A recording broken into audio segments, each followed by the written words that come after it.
I love what the Bible teaches us about what we can do when we're struggling for a long time. The number one thing we can do when we're struggling and have been struggling for a long time. And there's a story that we are given where Jesus is praying, the disciples go get into the boat and they start heading across the sea. And the storm comes and they've gone, 25 or 30 furlongs, which is like three, almost 4 miles, 3.5 to 4 miles. It's a long way to go in a rowboat on a boat on a boisterous sea. And yeah, they're going to be really tired. So how many of us have been struggling in our passage, humanly speaking, struggling with a problem for a long time, or struggling to overcome something, or struggling to get over the waves? And in this story in the Bible, Jesus walks to them on the water, as we know, walks over the waves, and they get afraid. And they're like, oh my gosh, is this like, what is this coming to us? And Jesus says, don't be afraid, it's me. And they willingly receive him into the boat. Like, are we doing that? When we're struggling and we're kind of consumed with the problem and out there like fighting the storm and rowing over the waves, the boat's taking on water and we're bailing the water out, and we're all consumed in the conditions of what's going on. And we see what might be something good coming towards us. And like, I don't know, I'm still consumed with all this stuff. And Jesus says, no, it's me. It's like, this is good. I'm the Christ. And they willingly receive him. And what happens? The boat is immediately at the other side. So what does that mean for us when we're in a struggle? That when the Christ dawns on consciousness, when the Christ truth shifts consciousness from a material sense of conditions and struggle to receiving the blessing that is truth, consciousness is shifted, we're immediately healed. We're immediately healed. It's not about the material methods anymore. It's about recognizing the power of God and recognizing the power of love to quiet the storm, to say, that's not the important part. The material sense testimony isn't the thing we're paying attention to here. We're paying attention to, where is thought? What are we relying on?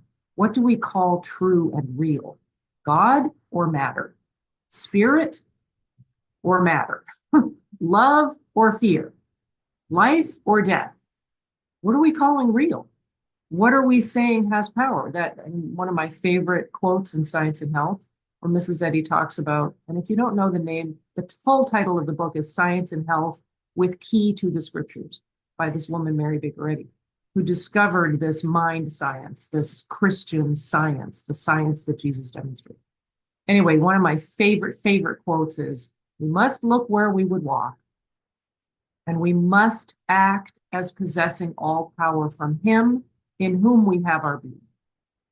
So look where we would walk. We're not looking at the material sense testimony. We're looking at the spiritual evidence. We're looking for spiritual evidence of the spiritual reality of who we are made to be in the image and likeness of God. We're not looking at matter for that. Matter's not going to tell us the truth. Look where we would walk. Where are we walking? Life is for us. I'm walking towards the truth, towards the light. And we must act as possessing all power from him, in whom we have our being. Where Mrs. Eddy, in another place in Science Cell, she talks about Jesus, showed us that the human, he showed us the human representation, the human reflection of the divine power, the human ability to reflect divine power. I think that's closer to the quote. I'm kind of loosely quoting. The human ability to reflect the divine power. It's like, do we claim that? Do we claim that we have the ability to reflect divine power? We must look where we walk, and we must act. We must claim the human ability to reflect divine power. We must act as possessing all power from him, in whom we have our being. If our being is in God, then we reflect the divine power. But are we claiming that? So the number one thing to do, willingly receive the Christ. willingly receive the Christ. And then our thought is automatically uplifted to the truth of us. Oh, we're made in the image and likeness of God. I reflect divine power. I can walk in that way. I can humanly walk with confidence and with authority and with dominion over all of the turmoil that the material senses would try to yell at me. Say, no, I don't know. I'm immune to that. I trust God. I trust that God is the only power, and I'm immune to any other supposed power that would try to get in the way of that and talk me into, convince me that I'm not. It's like, no, I'm not going to argue on the wrong side. I'm only arguing on the side of truth. I'm not arguing on the side of error. What would be the point? Like, I don't go into the courtroom and argue on the wrong side. It's like, no, he's guilty when I'm trying to claim and show that this person is innocent. I don't go and show all the evidence that shows guilt. I go in and say, no, this is innocence. Here's the proof of the innocence. That's what I spend my time on.